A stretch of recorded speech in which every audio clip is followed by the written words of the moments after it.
പ്രവാസ ലോകത്ത് നിന്നുള്ള വാർത്തകൾ. സമ്പദ് വ്യവസ്ഥയെ ശക്തിപ്പെടുത്താൻ കൂടുതൽ ഉത്തേജക നടപടികൾ പ്രഖ്യാപിച്ച് ചൈന. പ്രാദേശിക ഗവൺമെന്റിന്റെ കടം പരിഹരിക്കാൻ $839 ബില്യൺ പദ്ധതി. ഡൊണാൾഡ് ട്രംപിന്റെ വിജയം പുതിയ സാമ്പത്തിക അപകടസാധ്യതകൾ തുറക്കുമെന്ന് ചൈന ഭയപ്പെടുന്നു. മാന്ദ്യത്തിലായിരുന്ന സമ്പദ് വ്യവസ്ഥയെ പിന്തുണയ്ക്കുന്നതിന് നീക്കം നടത്തുകയാണ് ചൈന. പ്രാദേശിക ഗവൺമെന്റിന്റെ കടം റീഫിനാൻസ് ചെയ്യുന്നതിന് ചൈന 6 ട്രില്യൺ യുവാന്റെ പദ്ധതി പ്രഖ്യാപിച്ചു. പ്രത്യേക ബോണ്ടുകൾ ഇഷ്യൂ ചെയ്തുകൊണ്ടാണ് കടം പരിഹരിക്കുന്നത്. ചൈന പ്രാദേശിക ഗവൺമെന്റുകളുടെ കടത്തിന്റെ പരിധി 35.52 ട്രില്യൺ യുവാനായി ഉയർത്തും. 3 വർഷത്തിനുള്ളിൽ 6 ട്രില്യൺ യുവാൻ അധിക പ്രത്യേക ബോണ്ടുകളായി ഇഷ്യൂ ചെയ്യും. National People's Congress Standing Committee അംഗീകരിച്ചതാണ് പദ്ധതി. സാമ്പത്തിക അപകട സാധ്യതകൾ തടയാനും വളർച്ച വർദ്ധിപ്പിക്കാനും ചൈന ശ്രമിക്കുന്നതിനാൽ സാമ്പത്തിക വിദഗ്ധർ പ്രതീക്ഷിച്ചതുപോലെ തന്നെയാണിത്. 3ാം പാദത്തിൽ ചൈനയുടെ സമ്പദ് വ്യവസ്ഥ 4.6% വളർന്നിരുന്നു. കഴിഞ്ഞ വർഷം മാർച്ചിനു ശേഷമുള്ള ഏറ്റവും ദുർബലമായ വളർച്ചയാണിത്.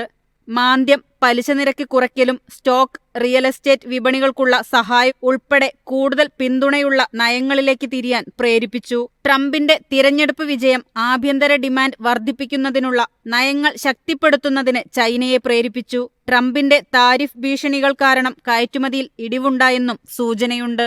News desk, MyFin TV. Trump ഭരണത്തിൽ പ്രതിരോധത്തിലും സാങ്കേതിക വിദ്യയിലും ഇന്ത്യക്ക് നേട്ടമുണ്ടാകുമെന്ന് ആഗോള വ്യാപാര വിദഗ്ധർ. വ്യാപാരവും സാങ്കേതിക വിദ്യയും ഗണ്യമായ വളർച്ചയ്ക്ക് സാക്ഷ്യം വഹിക്കുമെന്നും പ്രവചനം. പ്രതിരോധത്തിലും സാങ്കേതിക വിദ്യയിലും ഇന്ത്യയുമായുള്ള വ്യാപാരം പ്രോത്സാഹിപ്പിക്കുമെന്ന് മുൻ അംബാസിഡർമാരും വ്യാപാര വിദഗ്ധരും പ്രവചിക്കുന്നു.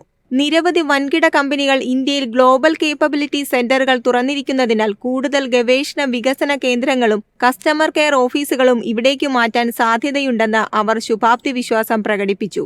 ട്രംപിന്റെ തിരിച്ചുവരവ് ഇന്ത്യയുടെ താൽപര്യങ്ങൾക്ക് ഭീഷണിയാണെങ്കിൽ ഓഹരി വിപണികൾ പ്രതികൂലമായി പ്രതികരിക്കുമെന്നും അവർ ചൂണ്ടിക്കാട്ടി. ട്രംപ് ഭരണത്തിൽ ഇന്ത്യക്കും US-നും തങ്ങളുടെ ബഹുമുഖ സഹകരണം കൂടുതൽ ശക്തിപ്പെടുത്താൻ കഴിയുമെന്ന് മുൻ അംബാസഡർ അശോക് സജ്ജൻഹർ പ്രവചിച്ചു. വ്യാപാരവും സാങ്കേതിക വിദ്യയും ഗണ്യമായ ഉയർച്ചയ്ക്ക് സാക്ഷ്യം വഹിക്കുമെന്നും അദ്ദേഹം പറഞ്ഞു. US-മായി ഇന്ത്യയ്ക്ക് ഇതിനകം ഒരു മൈഗ്രേഷൻ ആൻഡ് മൊബിലിറ്റി ഉടമ്പടിയുണ്ട്. അതിനാൽ അനധികൃത കുടിയേറ്റം തടയുന്നതുൾപ്പെടെ നിരവധി വിഷയങ്ങളിൽ സഹകരണം ഉൾപ്പെടുന്നു. നിയമപരമായ US-ലേക്കുള്ള കുടിയേറ്റം സുഗമമാക്കുന്നു. News desk, MyFin TV. തൊഴിലുടമകൾ വോളണ്ടറി സേവിംഗ്സ് സ്കീമിൽ രജിസ്റ്റർ ചെയ്യണമെന്ന UAE തൊഴിൽ മന്ത്രാലയം. തൊഴിലാളികൾക്ക് ഇതുവഴി കൂടുതൽ ആനുകൂല്യങ്ങൾ ലഭിക്കും. നിലവിലെ ഗ്രാറ്റുവിറ്റി ആനുകൂല്യത്തിന് പകരമായി പ്രൊവിഡന്റ് ഫണ്ട് മാതൃകയിലാണ് UAE ബദൽ വിരമിക്കൽ പദ്ധതി ആവിഷ്കരിച്ചത്.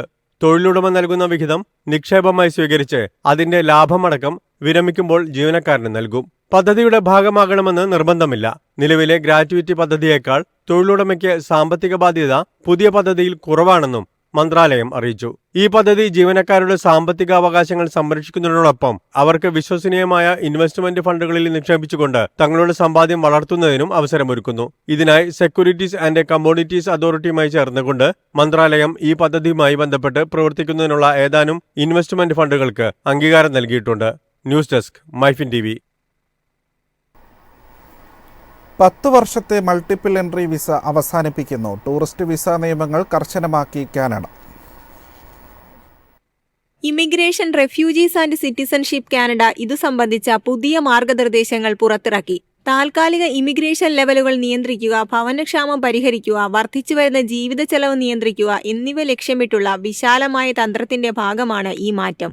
മൾട്ടിപ്പിൾ എൻട്രി വിസ എടുക്കുന്നവർക്ക് വിസയുടെ സാധുതാ കാലയളവിൽ 1-ലധികം തവണ കാനഡയിൽ പ്രവേശിക്കാം. 10 വർഷം വരെയോ അല്ലെങ്കിൽ പാസ്പോർട്ട് കാലഹരണപ്പെടുന്നതിന് 1 മാസം മുമ്പ് വരെയോ അനുവദിക്കും.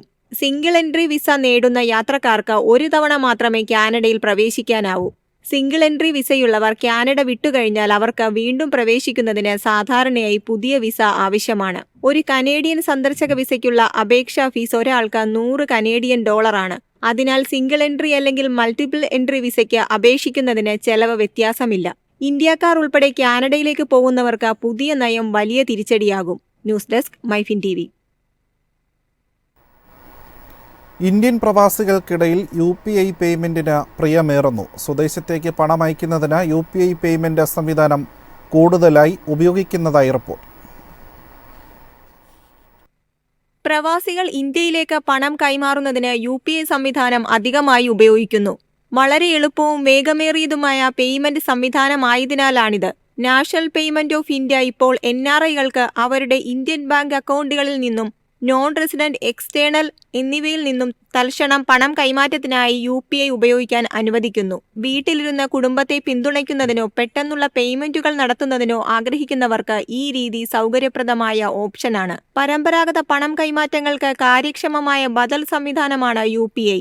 News desk, MyFin TV.